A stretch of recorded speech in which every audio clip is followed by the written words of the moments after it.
Quero fazer uma pausa em nossos vídeos sobre ética cristã para compartilhar com vocês aquilo que foi o conteúdo da mensagem pregada na nossa comunidade de fé neste último domingo.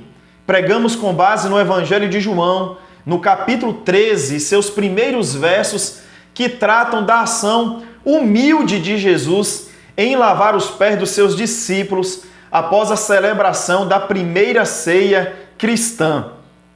Disse aos irmãos que só conseguiremos compreender o porquê da ação humilde e inusitada de Jesus se lermos o Evangelho de Lucas no capítulo 22 e verso 24, que declara que em meio a essa mesma ceia de João capítulo 13, surgiu uma discussão entre os discípulos acerca de qual deles seria considerado o maior dentre os apóstolos, os 12 discípulos, qual deles seria considerado o mais importante. Eu não consigo pensar em nada mais ridículo do que um momento tão sagrado como a ceia, os discípulos ali reunidos para tratar de um assunto tão pequeno, tão baixo e tão controverso em relação daquilo que foi o ministério humilde do Cristo de Deus. Os discípulos de Jesus ainda eram pessoas dominadas pelo orgulho.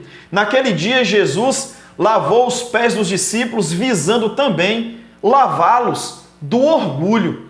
Orgulho é o conceito elevado que a pessoa tem de si mesmo. Orgulho é soberba. Orgulho é amor próprio exagerado. Orgulho é altivez. É uma ação que demonstra desprezo pelo próximo.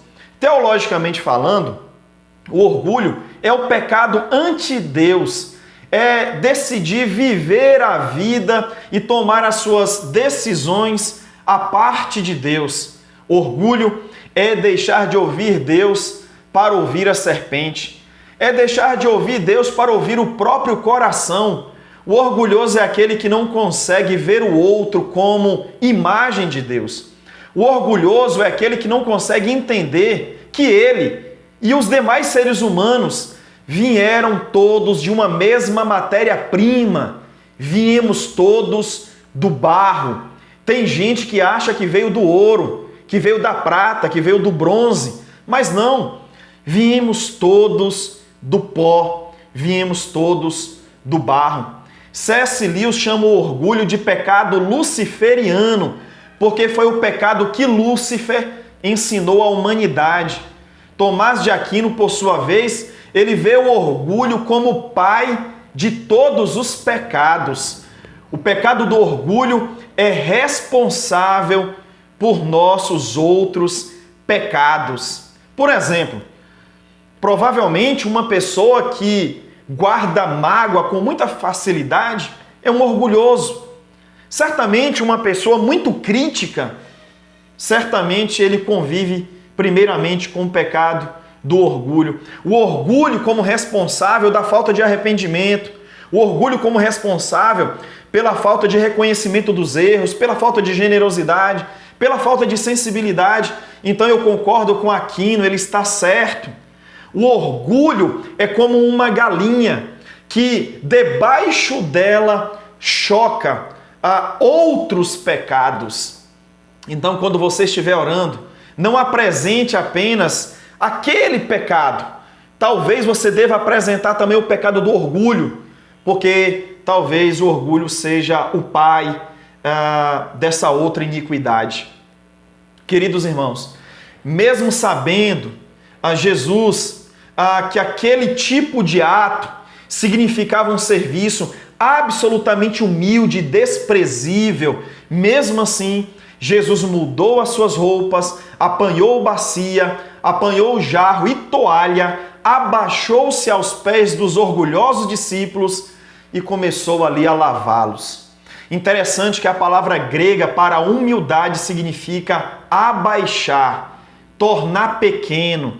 Naquela hora, literalmente, Jesus abaixou, diminuiu-se ao assumir um tipo de serviço destinados não apenas a escravos, mas destinados às categorias mais baixas de escravos. Como Jesus literalmente diminuiu-se, abaixou-se, assumindo um serviço não apenas de escravo, mas de uma categoria mais baixa de escravos. Aquele não foi apenas um dia que Jesus lavou os pés dos discípulos, aquele foi um dia também que Jesus lavou a alma dos seus discípulos. Foi um dia de cura para o orgulho. O orgulho é um tipo de sujeira que deve ser eliminada das nossas vidas. Devemos remover os trajes imundos do orgulho e nos revestir de toda a humildade, como nos ensina Paulo na sua carta aos Colossenses, no capítulo 3 e verso de número 21. Acredito que aquele dia foi um dia marcante na vida de Pedro.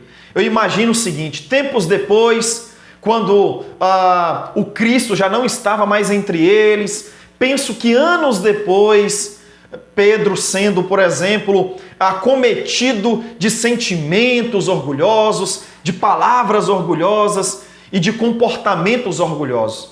Imagino Pedro sendo acometido do orgulho em suas mais diferentes áreas, mas também penso em Pedro, nesse mesmo momento, sendo repreendido pela memória do lava-pés. Imagino Pedro sendo constrangido agora pela memória do Cristo abaixado e lavando os seus pés. Eu imagino que aquela cena sempre era um instrumento de correção na vida do apóstolo. O mais poderoso e perfeito dos seres humanos, curvado e humilde, bem diante dos seus pés imundos. Quando o orgulho tentar avizinhar a sua alma, meu irmão, a dominar as suas ações, que nós também sejamos repreendidos por essa cena. Por essa cena. Aquele que poderia se orgulhar foi o mais humilde de todos os homens. E eu quero deixar uma coisa bem clara aqui. Aqui é um orgulhoso falando para outros orgulhosos. Sim, porque todos nós somos orgulhosos. Não adianta você que está aí do outro lado se declarar humilde, porque isso não é verdade.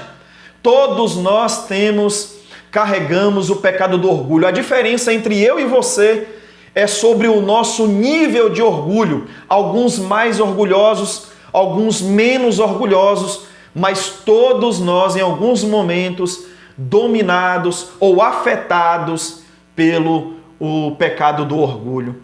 A humildade não é uma condição financeira.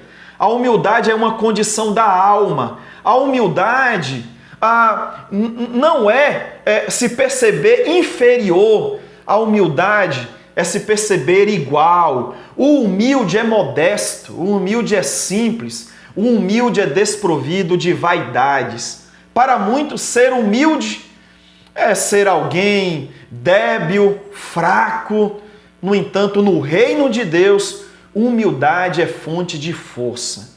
Eu convido a você, assim como Naamã, curado pelo orgulho e não apenas da lepra, nas águas barrentas do Rio Jordão, eu convido a você. E eu sou o primeiro, a receber esse convite aqui do Eterno, que mergulhemos todos nós, não uma vez, não 7 vezes, mas mais do que isso, que a gente tenha mergulhos suscetíveis, diários, no Espírito de Deus, para que sejamos então lavados de todo o orgulho e tomados de toda a humildade do Cristo de Deus.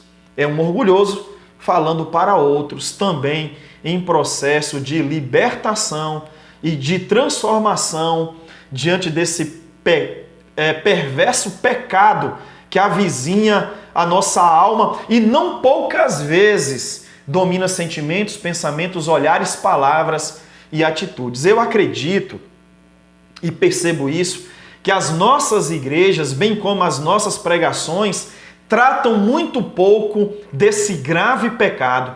Às vezes a gente atira muito em determinados pecados e a gente esquece de tratar um pouco mais a fundo da realidade do orgulho. Este que, segundo Aquino, repito, é o pai de todos os pecados.